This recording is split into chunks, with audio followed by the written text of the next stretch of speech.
So hello everyone, good afternoon. My name's Paula Johnston. I'm the lead inpatient diabetes specialist nurse at Southampton Hospital, but I also work as a GERFT associate within diabetes and endocrinology. Welcome today to our webinar regarding the GERFT the district nurse project that we wanted to share with you today. The slides will be shared with you all after the presentation, so you don't need to write frantic notes. And if you can use the Q&A box to write any questions, we will do our best to answer them during the presentations, but also we've got time at the end to do some Q&A with the panel from today. So without further ado, I'd like to introduce you, first of all, to Laura Gilligan, who's our a community diabetes specialist nurse based in Ipswich, who initially was involved in the pilot of this. So thanks, Laura.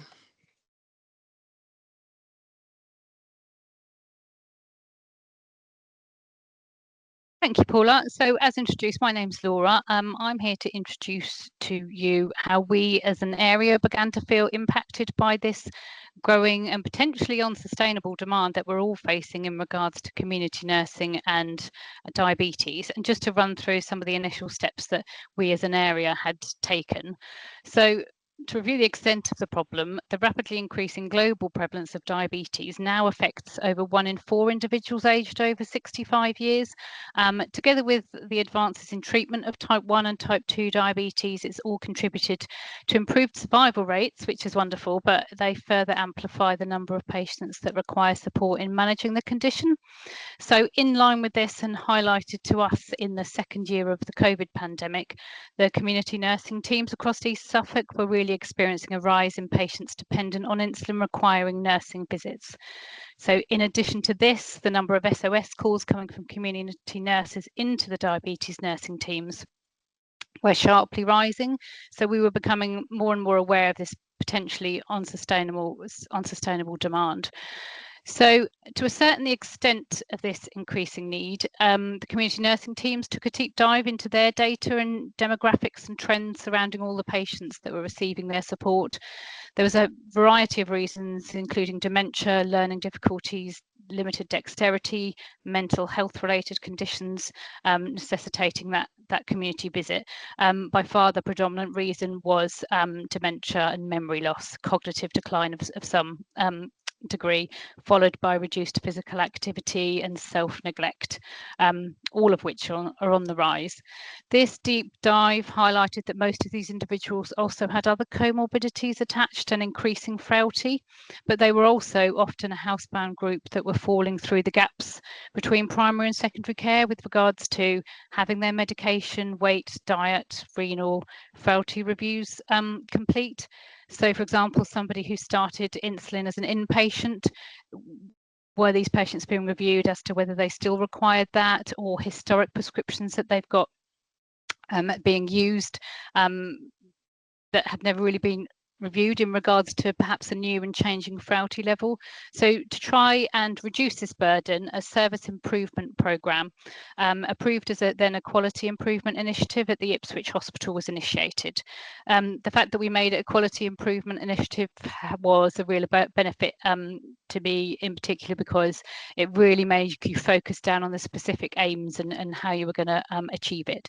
So the goal was to provide guidance on safe treatment, de-escalate or escalate as required, and really to upskill the community nurses to feel confident in their glycemic management.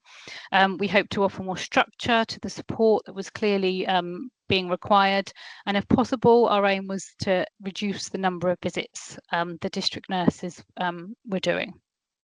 So the intervention stage, we had to be really realistic with what we could do with the resources that we have.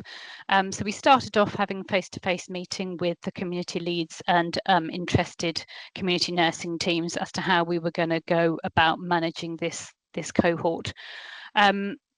Initially, the transformation money was just 4 hours weekly. So I was part-time, so I was able to do that on top of my current part-time hours, and that was over 12 months.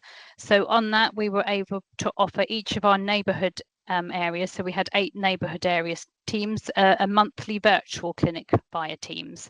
So each team were offered to present 4 cases at each meeting. patients to be reviewed. So within these meetings, we were looking at both patient and capacity benefits and trying to merge the two. Reviews, a whole range of different things were reviewed. Quite often the question would come, does this patient still need to be on insulin? Perhaps they've started low dose basal insulin as an inpatient, and again that review hadn't taken place. They've got tight control for their frailty levels. Hypos, hypers, patients that are nil by mouth and perhaps need regimes that work around their feeds, post-discharge concerns, social concerns were a big one. So asking, is there a better insulin type or timing that could be used given the lifestyle or the carer intervention that had to be put in place? Like other areas, we have a maximum visit of twice a day for district nursing teams. So those patients with type 1 diabetes were having to manage on just twice daily visits from district nurses. So supporting those sorts of regimes, ketone planning, etc. Alongside this, we then started doing some regular education forums as well, because in the teams meetings, you would have either just one nurse, or for a long time, we had sort of the whole team, when they could, would join in on the teams meeting. So we were all reviewing and reflecting on the patient. And so educational themes came up. So for example, early on, we noticed there was a big mismatch happening between breakfast or meal times and the type and the insulin. So on a quick acting insulin, but the district nurses didn't have the education to necessarily realise the importance of that meal time straight from it. So we did lunchtime 10-minute sessions once a month. I would just do a 10-minute presentation on a specific theme that had come up without the clinic, so lipos, meal times, certain insulin types, etc. We also did a couple of evening forums with certificates and supper, so we could look at some areas more in depth. Felt very lucky within the virtual clinics that we have quite a lot of district nursing nurse prescribers. So it really was just a virtual advice and guidance service. And then the district nurses were doing the remainder of the work, arranging the prescriptions and putting everything into play and keeping a review as well. After these virtual clinics, although they were once a month, we did obviously become a little bit busier because we were having to do the odd ad hoc SOS intervention as well. So it might be that something that we've changed can't wait a month before we sort of continue a titration or a discharge or something like that. So that's where it did become a little bit busier outside of the clinics and having to be quite strict with what we could manage. So the vital part for this for us was the ongoing audit process. So we started an Excel database at the start of the virtual reviews, and then we looked in retrospect at the data for that patient 6 months prior to our interventions, and then again 6 months afterwards. But I think Jerry's going to go into that. We had individualized glycemic targets were agreed, so we tried to be as collaborative as possible. So if patients were cognitively able to take part and discuss their requirements, then they were any specific relatives that wanted it discussed with them, or care teams were appropriate, so that we get as many people involved in it as possible in making sure that we were getting the right glycemic targets for that patient with frailty and life expectancy and hypo risk all involved. So from a progress point of view, Jerry is about to go through all the more specific outcomes, but we found that there was real great enthusiasm from the community teams, real collaboration. Everybody got involved, everybody rocked up every month with a list of patients to discuss. And to all the education sessions. So also had support from the clinical leads, the consultants, if there was anybody that was complex and we needed to run past. So this project and its outcomes from the 4 hourly 12 months has now led on to a further 2-year DSN secondment, so that we could take an even deeper dive into how to best support this rapidly growing cohort and obviously a GIRFT pilot. So I will hand over to Jerry for the next section. Okay, thank you so much, Laura. Hopefully we're sharing my screen now. Yes. So I think one of the key things here is Laura's engagement with the district nurses. has been fundamental in getting this introduced. Her initial aims were relatively modest: to reduce the number of weekly community nurse visits by 10%. As Laura said, looking at the 8 integrated neighbourhood teams in East Suffolk. So this is the cohort of patients. There were 148 patients pre-intervention. Unfortunately, some of the patients moved out of the area and some patients died. So you can see that post-intervention, we had data on the 6 months prior and the 6 months after in 130 patients. So I'm going to talk about the results from the 130 patients. The mean age was 80. You can see it was predominantly female, about 2/3, 61%. As you would expect, the majority of patients were type 2 patients. These are type 2 patients on insulin. There were 12% with type 1 diabetes. And as Laura said, frailty was a big issue here. You can see that over 90% of the patients had moderate or severe frailty.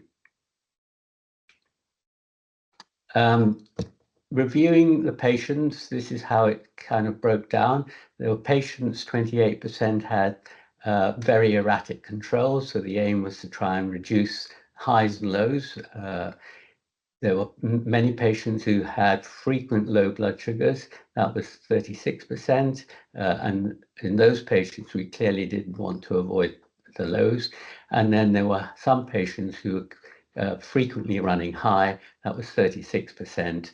And it was addressing those high blood sugars. You will see some publications on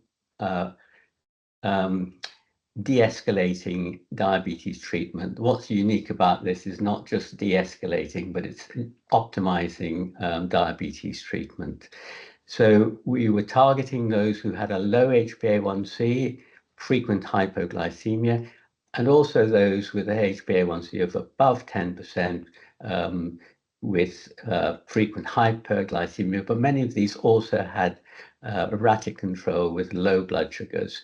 So the whole objective was to try and bring the high HbA1cs down, reduce the hypers, and reduce the frequency of hypoglycemia by targeting these two extremes and targeting the data that was collected prior to the intervention, the blood glucose from the district nurse records.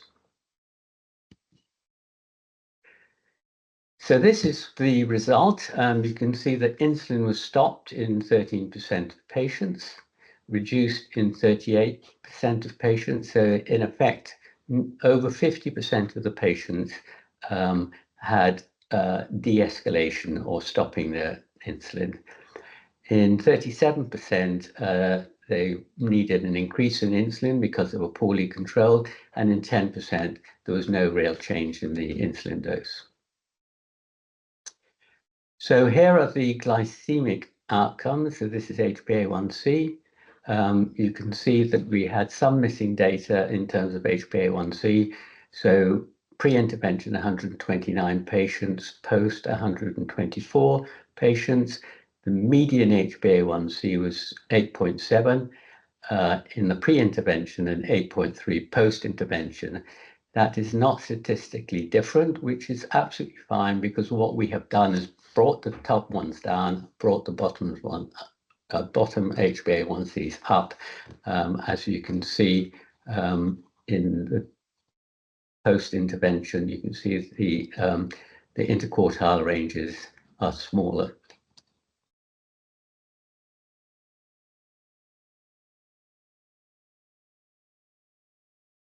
And this is another way of looking at the data. You can see that the percentage of patients who had an HbA1c of less than 6.5 was 16% at the beginning, falling by over half or to 7.3%, which was statistically significant. And those with the high HbA1cs, it was 24%, and that was reduced to 13%. And again, that was statistically significant. And if we look at the range of 7 to 9.5, which is what we would really like to achieve, that increased from 35% to 50%, and again, statistically significant.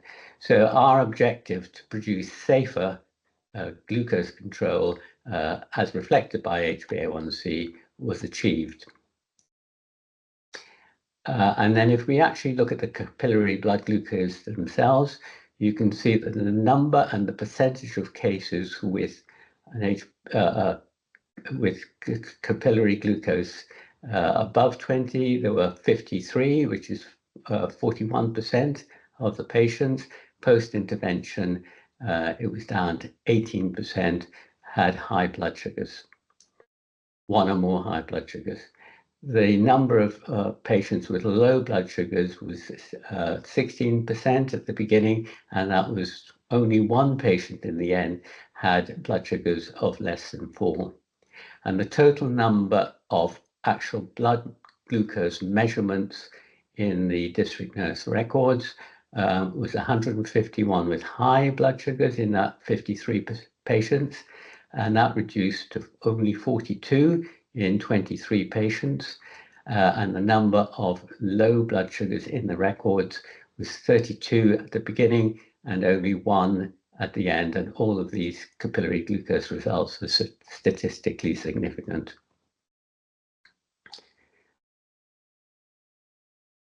One thing which I haven't mentioned there was we had no episodes of DKA or HHS following optimization of their treatment. And prior to the intervention, there were 2 patients with DKA and 3 patients who had been admitted with HHS. So we completely abolished those 2.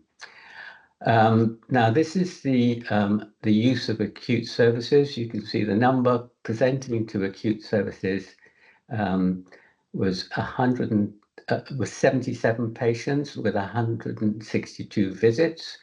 And post-intervention, there were 50 patients presenting to acute services, and they had 92 visits. So you can see there's a 43% reduction in presentation to acute services. And you can break that down into ED attendances, 37 patients, 53 attendances, post 16 patients, 22 attendances, 58% reduction, and actual admissions, 109 admissions in 62 patients, reducing to 70 admissions in 40 patients, which is a 27% reduction. If we look at the length of inpatient bed days, that reduced by over half from 1,200 to about 600. So a very significant reduction in hospital bed usage.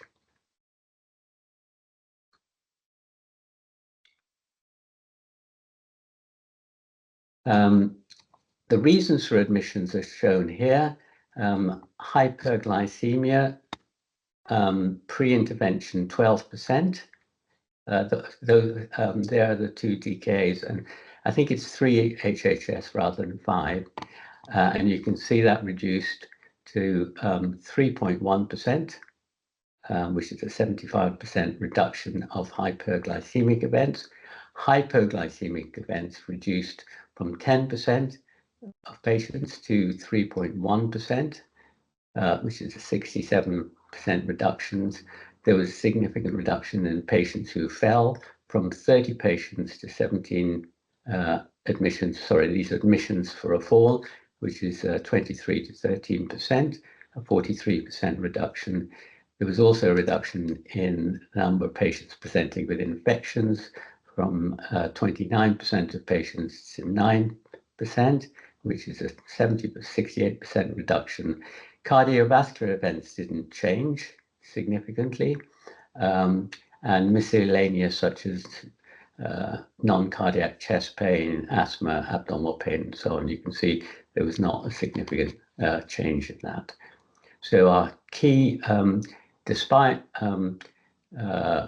letting the blood sugars come up, you can see that episodes of hyperglycemia were significantly less, and reducing, optimizing therapy significantly improved their hospital admissions.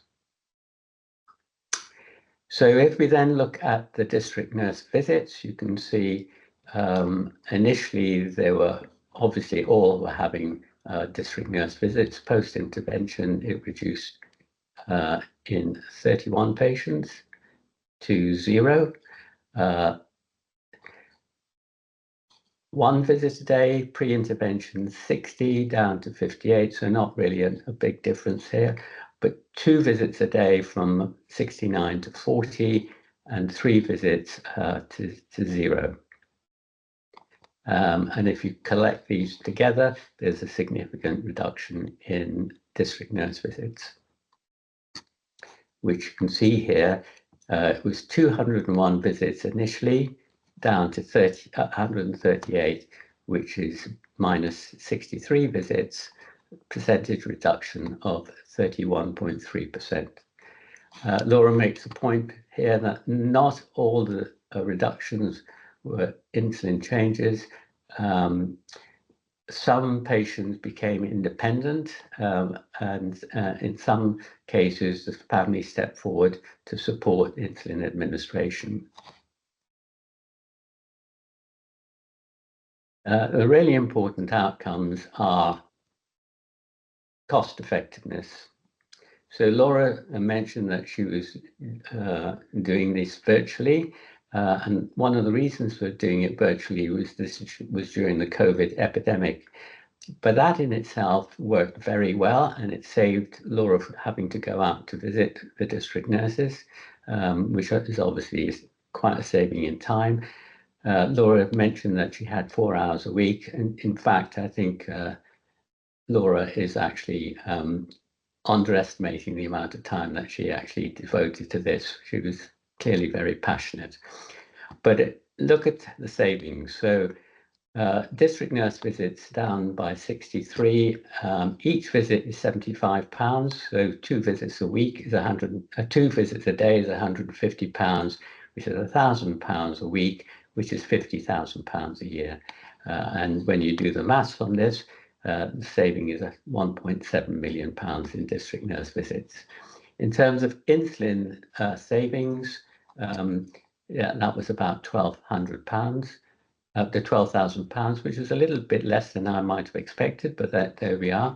Needles, £3,000 saving in needles. Ambulance transfers, £51,000. Avoided ED attendances, £25,000, and hospital admissions, £139,000. And this is the cost of the intervention, which is Laura, £8,000. So the net total savings, 1.9 million. So we were really very pleased to see this. In fact, not only were we pleased, we were actually amazed at how effective this intervention was, and we were amazed at the savings. So in my role in GERFT, I mentioned that this was a program which we really think should be adopted elsewhere. But first we need to demonstrate that it can work elsewhere. And I know many of you have similar programs, but perhaps haven't really collected the health economics, and I think that's key. So we're very keen to roll this out to any others who would like to take this on, but we would also like to collect the outcome data and the cost of the intervention and the potential savings of the intervention. So we've started this program, which is called CADNIP. It stands for Community and District Nurse Insulin Optimization Program. And the key thing here is empowering the district nurses to improve insulin care. Yes, the question is this possible in other ICPs? So this is going to be a multi-site quality improvement, empowering community and district nurses to work together to optimize glycemic control. One of the key things that came out from this was the amount of education needed by the district nurses. And one of the things I haven't mentioned is that we've continued to do this, and Laura's collected another 55 patients, and we see the same benefits. But what's really interesting, that these 55 patients in the baseline had considerably less episodes of hypoglycemia because the district nurses had learned and were already intervening to reduce the frequency of hypoglycemia. So far we have Ipswich and East Suffolk participating, the East Coast Community Healthcare, which is in the east of England, around James Paget Hospital. We've got the Manchester Northern Care Alliance, pending confirmation, East Cheshire, Birmingham and East Hertfordshire, and also Southampton. Just like we did at Ipswich, this is a phased intervention, collecting baseline and post-intervention data. There's no need for an ethics because the data is anonymized. There's no patient identifiable data. However, we would recommend that if you are getting involved in this, that you inform the local research and governance committees and perhaps log it as a quality improvement for yourselves. Laura already mentioned how she went about optimizing therapy, but we would, for those who are joining, we would support them in understanding how we go about this. The outcomes is exactly as we've seen previously: district nurse visit frequency, changes in insulin dose, type and frequency, hospital attendances, including admissions, so attendance to ED and admissions, and then the HbA1c and glycemic targets as before. There is a question as to whether we can benefit from the use of sensors, and there are some difficulties with the sensors, getting the data off the sensors and so on. But nevertheless, we would, if individuals would like to be using the sensors, we only suggest that they actually, in the data sheet, that they indicate that this patient has been on a sensor prior to the optimization, or has been put on a sensor to help with the optimization. We're very fortunate to have an excellent analyst with us, Fiona Earnshaw, and Fiona is developing the Excel spreadsheet which we had used previously, but she's actually made it far more robust. We would be meeting with all participating sites so that we agree on the collection methodology. Laura will obviously support, and she has been funded by GIRF to support those community DSNs. And then, of course, GIRF will undertake the final data analysis, and Fiona obviously is the person who will be doing this. So if you're interested, please contact Paula Johnson or Sam Watson, and we would be delighted to have you join the initiative. So that's all from me, but we're very happy to take questions. I know some have gone in the chat already, and I've not been able to keep up with them. Yeah, I've been collating a few bits and pieces trying to do themes. So yeah, there's a lot of questions about people that are interested in getting involved. So as Jerry just alluded to, please give us an email. if you're interested. Some people, Jerry, are asking about funding and whether there's any business case or funding attached to this. Well, we don't have any funding for it, and I think sadly you have to convince your ICBs that actually this would be a real benefit, not only in terms of finance, but actually the workload of the district nurses. And, it is really quite extreme. So I think this really is something that people should definitely be investing in. Laura, this might be one for you. So people were asking about CGM and how this has changed how you're managing patients. Is it a hindrance or a help, basically? I think a little bit of both. There's definitely some instances where it is a real, because there's so many people with real erratic, chaotic diabetes, and it's really difficult, particularly in this group, from readings in the 2.6s up to 23s over a short space of time. And so to establish if there's any patterns within that, the CGM's really useful. So yeah, we're still in a learning phase with regards to that, because it's obviously really been only over the last year or so that we've been able to utilise it in this group for safety, certainly reaching the criteria. I don't know what others think. Yeah, I think I agree. It can be very useful, but obviously it's getting hold of the data, isn't it, and that having time to analyse it, etc. Absolutely. Yeah. It's getting those readers up. I don't know, some areas we have some district nurses that are able now to get the program onto their laptops, which is helpful, because then they can download the reader within the home if you're using the Libra. But again, the district nurses have just been so good in this area, and they will run up to the diabetes centre and do us a quick download if there's somebody that's completely complex. But it's then timely, isn't it? So yeah.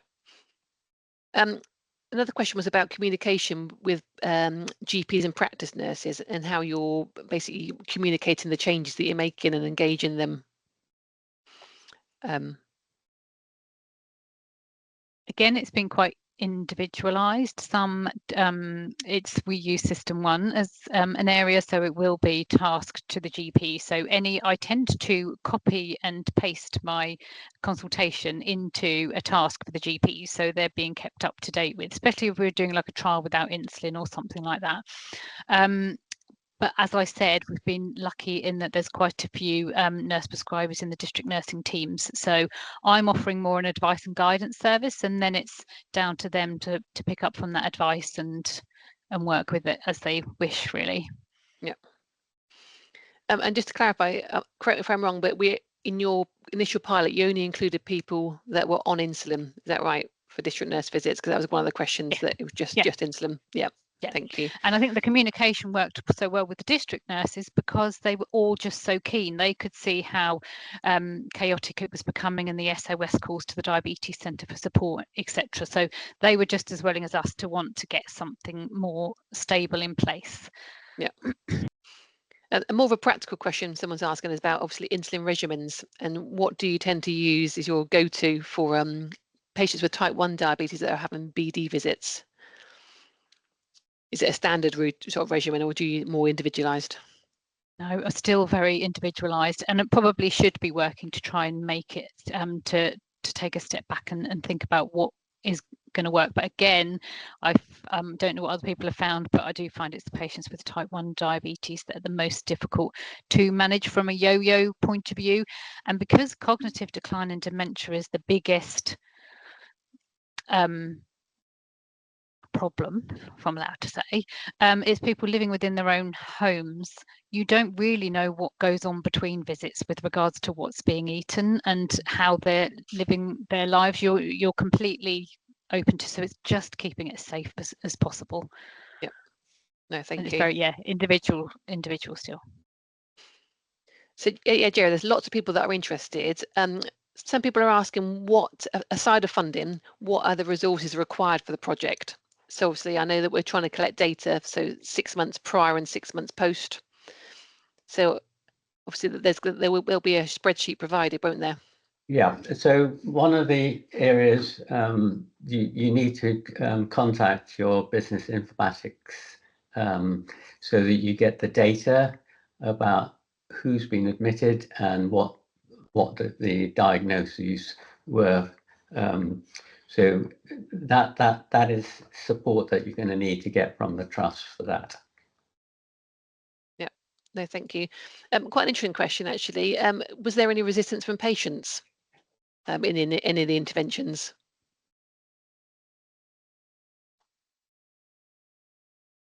Laura, you're on mute. Yeah. No, I don't remember there being any. Like I say, I was always very conscious that if it was somebody that was cognitively able to be taking part, that we weren't making decisions that they weren't discussed. So we would discuss it, but we would always document that needs to be discussed with the patient and the family. So we, not necessarily in this section, but if we're starting a GLP-1 or something like that in particular, then that's something that really has to be discussed with the patient. But no, I don't remember any negative feedback, or there's a few relatives that were interested to sort of be involved, but again, it was all really positive once you explain what the service is for and why we're doing it. They were actually really, really grateful because they felt like possibly their relative had been a bit neglected, so they were really grateful for the addition, to think that there's that additional input going into their decisions. More from a policy side of things, there's a question asking about whether any changes were needed to be made to any SOPs or guidance for the district nurse teams. Were they having a sort of extended scope of practice or anything like that it was needed to have? No. Not initially, no. Yeah, no, thank you. Jerry, one for you actually. Question is, why was 53 to 85 HbA1c picked? Was that based on any particular evidence or studies, or was that just from sort of national guidance for the older person? No, some of the national guidance has actually, it depends where you look for the national guidance. If you look back 10 years ago, the aim was to get everyone down to less than 6.5, which is completely crazy.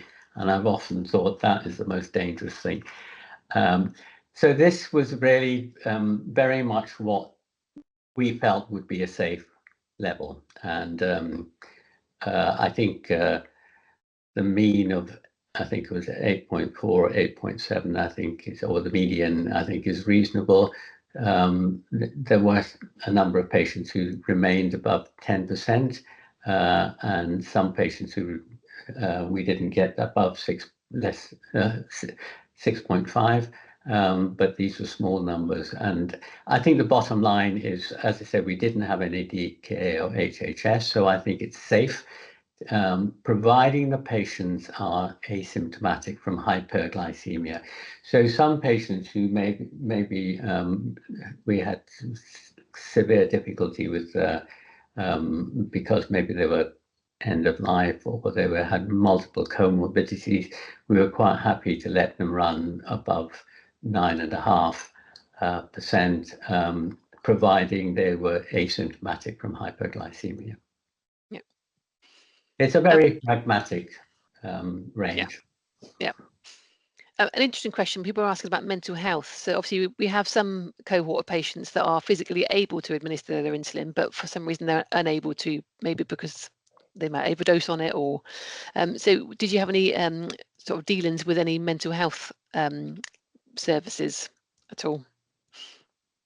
We did. I don't remember it quite so much in this first cohort that we're discussing now, but obviously still doing the extended project now. I definitely feel like it's a theme that's becoming a new battle, particularly with regards to self-neglect and whether at what point, because some people will obviously take the stance that you should be able to take a step back from that. But I think the priority is the mental health has to be addressed to be able to address the diabetes. So it's working. So quite new to getting involved with mental health teams, but yes, we are starting to liaise and have some joint meetings I've been involved in a lot of MDTs that have come out of this as well, which has been quite nice actually, because you're taking that sort of holistic view of the patient, and all the disciplines are then getting their areas reviewed really. Yeah, thank you. There are some people commenting on here that so they have actually got some extra staff to be able to do this, but obviously a lot of people are going to be doing this in their own time and as in their own hours currently. The education packages that you used, are they up for sharing as well, or were they just to help people out, or were they sort of made individually for different teams? Not necessarily made individually. You would be very welcome to look at them, but they haven't. They are obviously they have just been sort of little 10-minute presentations to go over specific themes that had come up. You're welcome to take a look and do with them what you wish, but yeah. Another question was about competencies as well. So did the district nurses have competencies that they needed to complete from an education and from obviously an insulin administration, etc. point of view? And how did that manifest?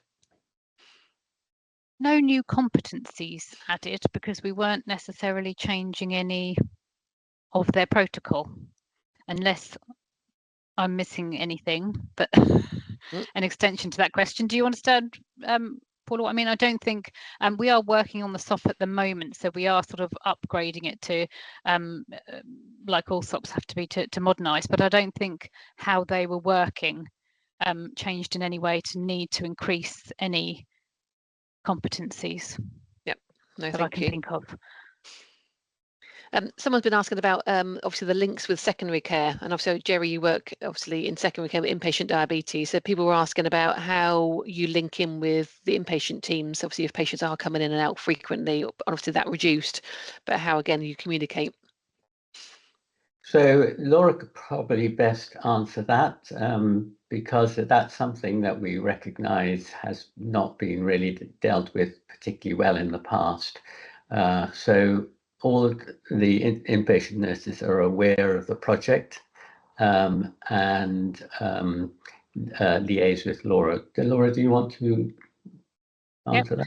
Again, that's a new area that we're starting to collect some data on because discharges are a big area for everybody. I don't know how other areas work, but at the moment we have that 2 week. So after discharge, we've got 2 weeks that the inpatient team will be managing discharge. So we learned early on that I try and keep out of that as much as possible because the inpatient service is still sort of in charge, if you like. And at that point, if they feel that it's somebody that's still quite unstable within the community nursing and calls are still toing and fro, then they will put that patient into our next virtual clinic to make sure that they don't get missed in the system. Other than that, it really was like a popping from room to room or system one tasks to just sort of update if there's somebody that we're particularly worried about. But like Jerry said, again, they were very much on board with it all because it supports their service to know that there's a follow-on, if you like. So, yeah, I'm just going to say that we can any questions that we haven't had time to answer, we can respond to people directly. Yep. So we will get a transcript of those. So yeah, if we haven't had time, apologies, but we will do our best to get back with you the answers. So we're going to close the session in a second. I just want to introduce Fiona Earnshaw, who is in the process of producing the updated Excel spreadsheet and will be doing the data analysis. Fiona, did you want to say anything? Nothing particular. I would just say that if you're interested in getting involved in the project, to be aware that there is a data collection requirement that we will do our best to make as clear as possible and as streamlined as possible. But part of the data collection is that we take the data completely anonymized. So, for example, we have to rely on yourselves to collect information about admissions and things. Whereas if we were taking it identifiable, we sort of just link to HES ourselves. So I think it's I don't want to put anybody off, but it's I would say that the pilot phase is going to include more of that, a bit more time required for that than the actual, like, if you embed it as business as usual, you won't need to collect all these like data points to assess it if you decide it works for your area. But we will make it as clear as possible, and there's going to be calls together to talk about the data, talk about all the other things that Laura can talk through, and we'll take your feedback on what's kind of pragmatic and doable. So before we finalize what the data collection looks like. So I think it'll be good. Thank you very much, Fiona. So I'm going to thank everyone. Paula, thank you for chairing the session. Laura, thank you for presenting, and also Fiona, thank you for your your support. And finally, I'd like to thank the GIRF team, Sophie Shears, who's put this together for us, and also Mandy Daisley, who also has helped with constructing this webinar. So all the best to everyone, and we'd be delighted if you could be involved in this program, which I think is going to be so important. Thanks, everyone. Bye now. Bye-bye.